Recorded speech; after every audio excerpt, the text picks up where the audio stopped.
వీడియోను చూస్తున్న వీక్షకులందరికీ నా నమస్సుమాంజలు తెలుపుతూ స్వాగతం పలుకుతున్నాను.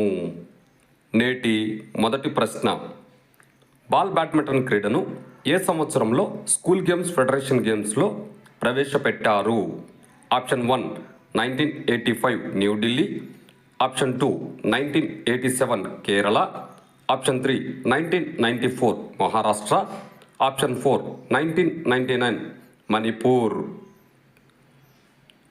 ఇందులో కరెక్ట్ ఆప్షన్ 2 1987 కేరళ. మరో ప్రశ్న, బాల్ బ్యాడ్మింటన్ క్రీడలో ఉపయోగించు ర్యాకెట్ యొక్క పొడవును తెలపండి. Option 1 60 centimetres to 65 centimetres, option 2 63 centimetres to 70 centimetres, option 3 65 centimetres to 75 centimetres, option 4 70 centimetres to 75 centimetres. ఇందులో correct option 2 63 centimetres to 70 centimetres.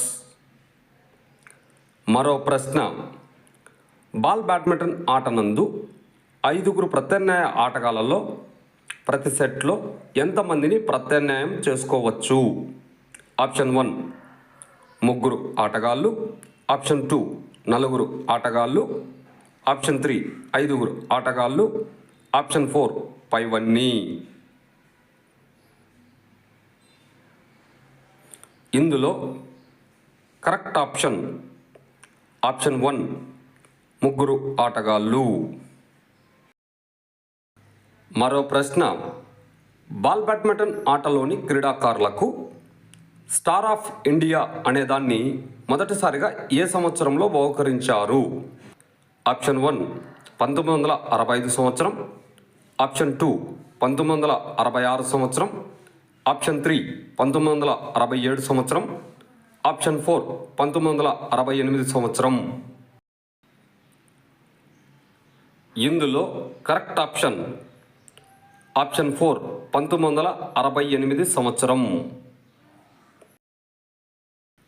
మరో ప్రశ్న, బాల్ బ్యాడ్మింటన్ ఆట నందు విజయం కొరకు నిర్దేశించిన స్కోర్లో 2 పాయింట్స్ ఆధిక్యత లీడింగ్ లేని ఎడల ఎన్ని పాయింట్స్ వరకు ఆట కొనసాగించబడుతుంది?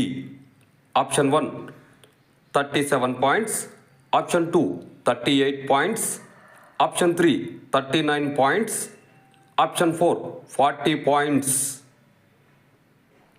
ఇందులో కరెక్ట్ ఆప్షన్ 3 39 పాయింట్స్.